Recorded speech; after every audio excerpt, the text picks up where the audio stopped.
Hello friends, welcome back to my YouTube channel. எல்லாரும் எப்படி இருக்கீங்க? இன்னைக்கு சில முக்கியமான ஒரு ஸ்கூட்டரை பத்தின முக்கியமான தகவல் நான் கொண்டு வந்திருக்கேன். அது என்ன தகவல் அப்படின்றத வீடியோ தொடர்ச்சியா பாருங்க. நம்ம வீடியோ இப்பதான் நீங்க ஃபர்ஸ்ட் டைம் பார்க்கறதா இருந்தா சப்ஸ்கிரைப் பண்ணிக்கோங்க. கூடவே அந்த பெல் ஐகானை கிளிக் பண்ணீங்கன்னா நான் போடுற ஒவ்வொரு வீடியோக்கும் உங்களுக்கு நோட்டிஃபிகேஷன் வரும். இப்போ வாங்க அது என்ன வீடியோ அப்படின்றத பார்ப்போம். இப்போ நீங்க ஒரு எலக்ட்ரிக் வெஹிக்கிள் வாங்கணும் அப்படின்னு முடிவு பண்ணா முதல்ல என்ன ஞாபகத்துக்கு வருது? எந்த எலக்ட்ரிக் வெஹிக்கிள் ஞாபகத்துக்கு வருது அப்படின்னு பாத்தீங்கன்னா நமக்கு இப்போ சீப்பாகவும் ஓரளவுக்கு நமக்கு ஒரு காம்படிட்டிவ் ஒரு பட்ஜெட்டில் அப்படின்னு பார்த்தீங்கன்னா நமக்கு ஓலா எலக்ட்ரிக் ஸ்கூட்டர் ஆப்வியஸாக ஞாபகத்துக்கு வரும். ஞாபகத்துக்கு வரல அப்படின்னா கமெண்ட் பண்ணுங்கள். சரி, அதை தவிர நிறைய எலக்ட்ரிக் ஸ்கூட்டர்லாம் இருக்குது. பட் இருந்தாலும் நமக்கு wide range of electric scooters அப்படின்னு பார்த்தீங்கன்னா ஓலா தரப்பில் தான் கொடுக்குறாங்க. இப்போ பார்த்தீங்கன்னா ஏகப்பட்ட லான்ச்சஸ்லாம் வேறு பண்ணியிருக்காங்க.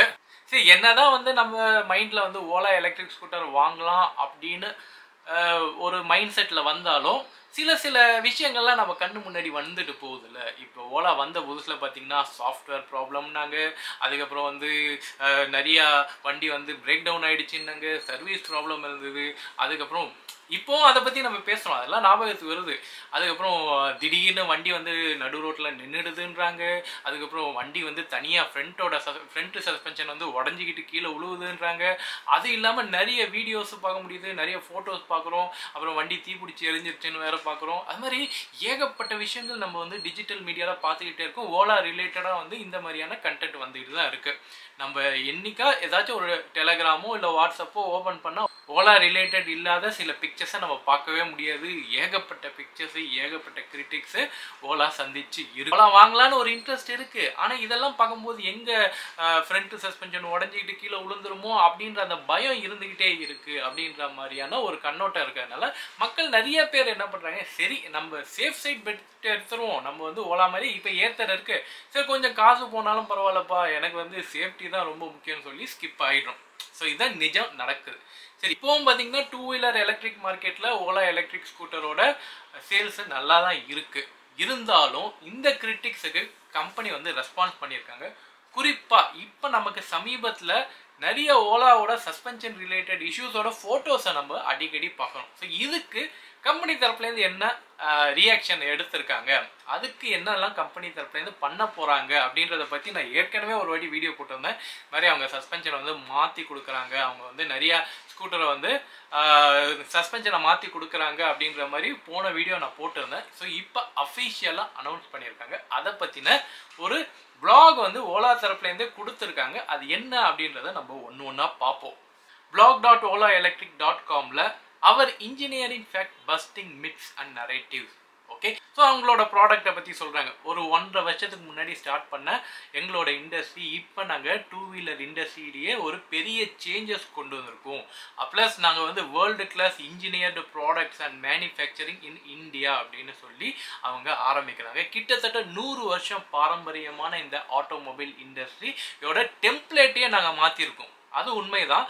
ஏன்னா அங்காலமாக பார்த்தீங்கன்னா நம்ம ஒரு 2 வீலர் ஸ்கூட்டரோ இல்லை பைக்கோ இல்லை காரோ நம்ம ஒரு டீலர்ஷிப் அப்ரோச்சில் தான் நம்ம போய் ஒரு வண்டி எடுப்போம். ஸோ இந்த ஓலா அப்படின்றது, இந்த ஆன்லைன் பிளாட்ஃபார்ம் அப்படின்றது இவங்க கொண்டு வந்திருக்க ஒரு நியூ மாடல் தான். இப்போ நம்ம எப்படி அமேசானில் ஏதோ ஒரு பொருள் வாங்குறோமோ அந்த மாதிரி நம்ம ஆன்லைன்லேயே வாங்க முடியும் அப்படின்ற ஒரு சிஸ்டமை 100 வருஷத்து பாரம்பரியத்தை இவங்க உடைச்சிருக்காங்க அப்படின்ற ஒரு விஷயத்த சொல்லியிருக்காங்க. இதனால டைரக்டாக ஒரு பிஸ்னஸ் டு கஸ்டமர், நாங்கள் மேனுஃபேக்சர் பண்ணுறோம், டைரெக்டாக நாங்கள் கஸ்டமரை போய் ரீச் பண்ணுறோம், அதனால் கஸ்டமருக்கும் பெனிஃபிட் இருக்குது அப்படின்றதும் அவங்க குறிப்பிட்டிருக்காங்க. சரி, நாங்கள் என்னதான் வேர்ல்டு கிளாஸ் டெக்னாலஜி கொண்டு வந்தாலும் 1.5 வருஷமாக நாங்கள் கஷ்டப்பட்டு ஒரு இண்டஸ்ட்ரியை நாங்கள் உருவாக்குனாலும் எங்கள் மேலே மண்ணள்ளி போடுறதுக்கான ஒரு கும்பல் சுற்றிக்கிட்டு தான் இருக்காங்க. ஸோ எங்களை சுற்றிய டார்கெட் பண்ணி எங்களோட ப்ராடக்ட்ஸை நிறைய தரக்குறைவாக பேசுகிறாங்க அப்படின்ற மாதிரி அவங்க பிளாகில் ஸ்பெசிஃபை பண்ணுறாங்க. குறிப்பாக அவங்களோட இன்ஜினியரிங் பற்றின நிறைய டவுட்ஸ் நிறைய விமர்சனங்கள் பண்றாங்க அப்படின்ற மாதிரியான டவுட்ஸும் அதுக்கான அவங்களோட பதில் என்ன அப்படின்றதும் அவங்க சொல்லியிருக்காங்க. முக்கியமா இன்ஜினியரிங் சம்பந்தமா அவங்களோட ப்ராடக்ட்ல வச்சிருக்கிற முக்கியமான கன்சர்ன் என்னன்னா, நீங்க ஒரு யூரோப்பை சேர்ந்த ஒரு எலக்ட்ரிக் கம்பெனியோட ஒரு ப்ராடக்ட்டை வந்து நீங்கள் வாங்கி இங்கே வந்து விற்கிறீங்க.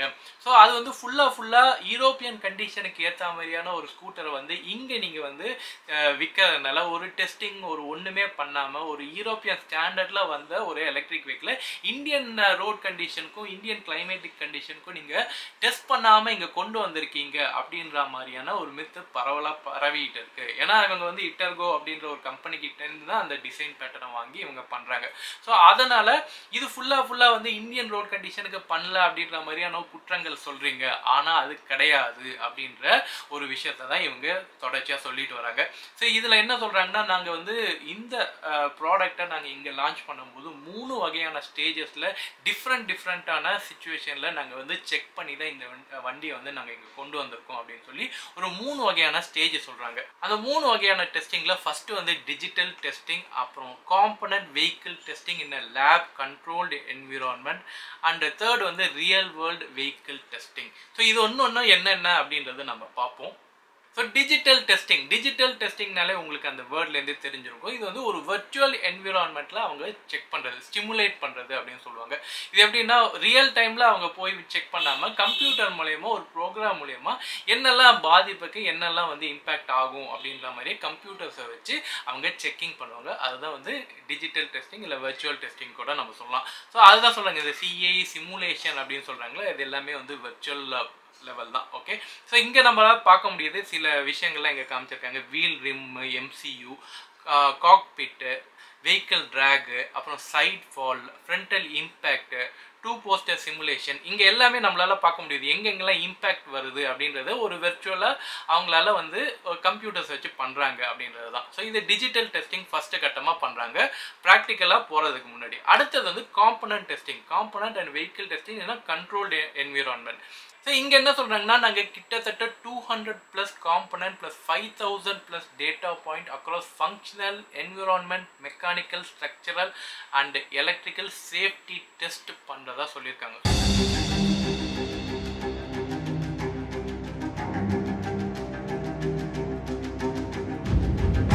டூவீலருக்கு நம்ம எந்த ஒரு நிறுவனமே வந்து கிராஷ் டெஸ்ட் பண்ணி நம்ம பார்த்ததில்லை. ஸோ அப்படி ஒரு வீடியோவை நம்ம ஓலாவோட ஸ்கூட்டர் வந்து ஃப்ரண்டல் இம்பேக்ட் ஆனால் எப்படி இருக்கும், சைடில் இம்பேக்ட் ஆனால் எப்படி இருக்கும் அப்படின்றத இவங்க கண்ட்ரோல்டு என்விரான்மெண்ட்டில் கிராஷ் டெஸ்ட் பண்ணி பார்க்குறாங்க. கிராஷ் டெஸ்ட்லாம் நம்ம வந்து 4 வீலருக்கு தான் நம்ம பார்த்துருக்கோம். ஸோ இவங்க 2 வீலருக்கே பண்ண அந்த காட்சிகள்லாம் நம்ம பார்க்க முடியுது. Last category real world testing. இந்த ரியல் வேர்ல்டு டெஸ்டிங்கில் நீங்கள் சொல்கிறீங்களே இந்தியன் கிளைமேட்டுக்கு நாங்கள் செக் பண்ணல அப்படின்றது, நாங்கள் இந்தியன் கிளைமேட்டில் இருக்க எல்லா வகையான கிளைமேட்டுக்கும் வந்து நாங்கள் செக் பண்ணியிருக்கோம். கிட்டத்தட்ட நாங்கள் 736 ஸ்கூட்டர் வச்சு 4 மில்லியன் கிலோமீட்டரை நாங்கள் கவர் பண்ணியிருக்கோம். அதில் கிட்டத்தட்ட 500க்கும் மேற்பட்ட இன்ஜினியர்ஸ் அண்ட் ரைடர்ஸை கொண்டு நாங்கள் வந்து இந்தியா ஃபுல்லாக இருக்கிற வேரியஸ் என்விரான்மெண்ட், வேரியஸ் கிளைமேட்டில் போய் நாங்கள் செக் பண்ணியிருக்கோம் அப்படின்னு சொல்கிறாங்க. அதில் கிட்டத்தட்ட பார்த்தீங்கன்னா நாங்கள் -10 டிகிரி செல்சியஸ்லேருந்து அதிகபட்சம் 50 டிகிரி செல்சியஸ் இருக்கிற வெப்பம் இருக்கிற பகுதியிலையும் நாங்கள் போய் செக் பண்ணியிருக்கோம். அது மட்டும் இல்லாத நிறைய தண்ணி தேங்குற இடத்துல, அதுக்கப்புறம் ரொம்ப மோசமான சாலைகள், இது மாதிரி பல கட்ட ரோடு கண்டிஷன்லையும் வந்து எங்களோட ஸ்கூட்டரை நாங்கள் செக் பண்ணியிருக்கோம் அப்படின்றத அந்த ரியல் வேர்ல்டு டெஸ்டிங்கில் அவங்க சொல்ல விரும்புவது. ஓகே, சரி, இவ்வளோ நடந்தது, இவ்வளோ நீங்கள் டெஸ்டிங்லாம் சொல்கிறீங்க அப்படின்றீங்க. ஸோ இப்போ வந்து சொல்லுங்கள், உங்களோட ஃப்ரண்ட் ஃபோக்கி ஏன் வந்து உடஞ்சிது அப்படின்றதுக்கான ரீசன் சொல்லுங்கள் அப்படின்றது தானே எல்லாரோட கேள்வியும். சில ஸ்கூட்டர் வந்து இந்த ஆக்சிடென்ட் நடந்திருக்கு. அதில் கிட்டத்தட்ட பார்த்தீங்கன்னா நாங்கள் 2 லட்சம் வெஹிக்கிள் வந்து ஆன் ரோடில் எங்களோட வெஹிக்கிள்ஸை நாங்கள் விற்றுருக்கோம். அதில் ஃபெயிலியர் அப்படின்னு பார்த்தீங்கன்னா ஒரு 218 ஃபெயிலியர்ஸ்னால் நாங்கள் கவுண்ட் பண்ணியிருக்கோம். இது வரைக்கும் 700 மில்லியன் கிலோமீட்டர் வரைக்கும் இது வரைக்கும் எல்லாரும் ஓட்டினதா பார்த்தீங்கன்னா 700 மில்லியன் கிலோமீட்டர் ஓட்டியிருக்காங்க. அதில் கிட்டத்தட்ட 184 ஆக்சிடென்ட் கேஸ் தான் நடந்திருக்கு. அதுலேயுமே பார்த்தீங்கன்னா 34 இன்கன்க்ளூசிவ் ஆர் நான் ஆக்சிடென்டல் லிங்க் தான். ஓகேவா? ஸோ இதில் வந்து 34 ஸ்கூட்டர் தான் வந்து இந்த மாதிரியான இம்பேக்ட் ரிலேட்டடான ஒரு ஸ்கூட்டர். அதை நாங்கள் 2 லட்சத்தோட பார்க்கும்போது 0.015% தான். அதனால இது வந்து ஒரு பெரிய பாதிப்பு அப்படின்னு நம்மளால சொல்ல முடியாது, ஒரு மிகப்பெரிய ஃபெயிலியர் அப்படின்னு சொல்ல முடியாது. Number is low enough by any automotive standard to address, but we decided to address it on head. Okay, so even தான் அந்த நம்பர்ஸ் கம்மியாக இருந்தாலும் நாங்கள் வந்து அதை அட்ரஸ் பண்ணியிருக்கோம். ஃபர்ஸ்ட் இன்கன்க்ளூசிவ் கேஸ் இன் மே 2022. ஸோ மே 2022 தான் இந்த ஃபர்ஸ்ட் கேஸே வருது. ஸோ அதுலேருந்தே வந்து we re-engineer for a front fork by August as part of our continuous engineering and improvement cycle, completed the tooling, testing, validation process by December, and it was in a production by January 2023. The pace of engineering is much faster than conventional automotive build. என்ன சொல்லியிருக்காங்கன்னா first இம்பேக்டே வந்து மே 22 தான் report பண்ணுறாங்க. நாங்கள் August மந்த்லேருந்தே வந்து front folk விஷயமா re-engineering நாங்கள் start பண்ணிட்டோம். ஸோ இது ப்ரொடக்ஷனுக்கு வரதுக்கு டிசம்பர் ஆயிடுச்சு. இந்த ப்ரொடக்ஷனுக்கு வரதுக்கு ஜான்வரியிலேருந்து நாங்கள் ப்ரொடக்ஷன் இம்ப்ளிமெண்டேஷனும் நாங்கள் பண்ண ஆரம்பிச்சிட்டோம். ஸோ இது இன்ஜினியரிங் வேர்ல்டில் அப்படின்னு பார்க்கும்போது நாங்கள் ரொம்ப குயிக்காக நாங்கள் வந்து ஒரு இம்பேக்ட் நடக்குது அப்படின்னும் போது, ஒரு விஷயங்கள் வந்து தப்பாக நடக்குதுன்னும் போது நாங்கள் அதுக்கான ஃபிக்ஸை வந்து நாங்கள் இமீடியட்டாக பண்ண ஸ்டார்ட் பண்ணிட்டோம் அப்படின்றது தான் அவங்க சொல்ல விரும்புவது. ஸோ இதுலேருந்து அவங்க என்ன சொல்கிறாங்கன்னா, எங்ககிட்ட ஒரு ப்ராப்ளம் இருந்தது, அதை வந்து நாங்கள் எவ்வளோ குயிக்காக நாங்கள் ஐடென்டிஃபை பண்ணி அதை முடிக்க முடியுமோ அவ்வளோ சீக்கிரமாக நாங்கள் ரீஇன்ஜினியரிங் பண்ணியிருக்கோம் அப்படின்னு அவங்க அதோட கண்டினியூஷனில் சொல்கிறாங்க. இதில் original part design by 75% safety margin overall above compared to the conventional twin fork. இதில் என்ன சொல்கிறாங்கன்னா, கன்வென்ஷனலாக நம்ம வந்து ட்வின் ஃபோக் சிஸ்டம் தான் நம்ம யூஸ் பண்ணிகிட்டு இருக்கோம். அதோடு பார்க்கும்போது எங்களது வந்து 75% வந்து சேஃப்டியான ஸ்டாண்டர்டை தான் நாங்கள் ஃபாலோ பண்ணுறோம் அப்படின்றதுக்கு ஒரு சிஸ்டமை காமிக்கிறாங்க. கன்வென்ஷனல் சிஸ்டம் எவ்வளோ லோடு தாங்கும், எங்களோட பழைய சிஸ்டம் எவ்வளோ தாங்கும், இப்போ புதுசாக நாங்கள் ரீஇன்ஜினியரிங் பண்ணுறது எவ்வளோ ஸ்ட்ரெஸ் டெஸ்ட் தாங்கும் அப்படின்றத எங்கள் சார்ட்டில் சொல்கிறாங்க. சரி, இதுலேருந்து அவங்க என்ன சொல்ல வராங்கன்னா, ரீஇன்ஜினியரிங் பண்ண ஃபோக்ஸ் வந்து ரொம்ப உறுதியானது அப்படின்றத சொல்ல வராங்க. அதனால நீங்கள் இப்போ ஒரு ஓலா ஸ்கூட்டர் வாங்குறீங்க அப்படின்னா கவலை இல்லாமல் வாங்கலாம். ப்ளஸ் நீங்கள் ஏற்கனவே ஒரு ஓலா ஸ்கூட்டர் நீங்கள் வச்சுருக்கீங்க அப்படின்னும் போதும் நாங்கள் எல்லா ஸ்கூட்டருக்கும் வந்து இதை மாற்றி தரோம். இந்த ரீஇன்ஜினியரிங் பண்ண இந்த ஃபோக்ஸ் வந்து எல்லா ஸ்கூட்டர்லேயும் மாற்றி தரதா தான் அடுத்தடுத்த சொல்லியிருக்காங்க. ஸோ இப்போ நமக்கு என்ன தெரியுதுன்னா, இப்போ ஓலா ஸ்கூட்டர் வாங்கும்போது நமக்கு ஃப்ரண்ட் சஸ்பென்ஷன் உடஞ்சிருமா, ஃப்ரண்ட் சஸ்பென்ஷன் இதுவாகிடுமா அதுவாகிடுமா அப்படின்ற அந்த டவுட்ஸை வந்து இப்போ நமக்கு கிளாரிஃபை ஆகிடுச்சு. இந்த வீடியோ வந்து ஓரளவு ஒரு பயனுள்ள தகவலை தந்திருக்கோம் அப்படின்னு நம்புகிறேன்.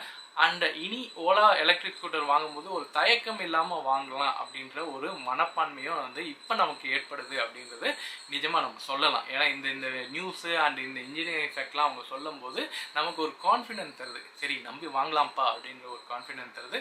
ஸோ இந்த வீடியோ பிடிச்சிருந்தா லைக் பண்ணுங்கள், ஷேர் பண்ணுங்கள், மறக்காமல் சப்ஸ்கிரைப் பண்ணுங்கள். Okay, take care, bye bye.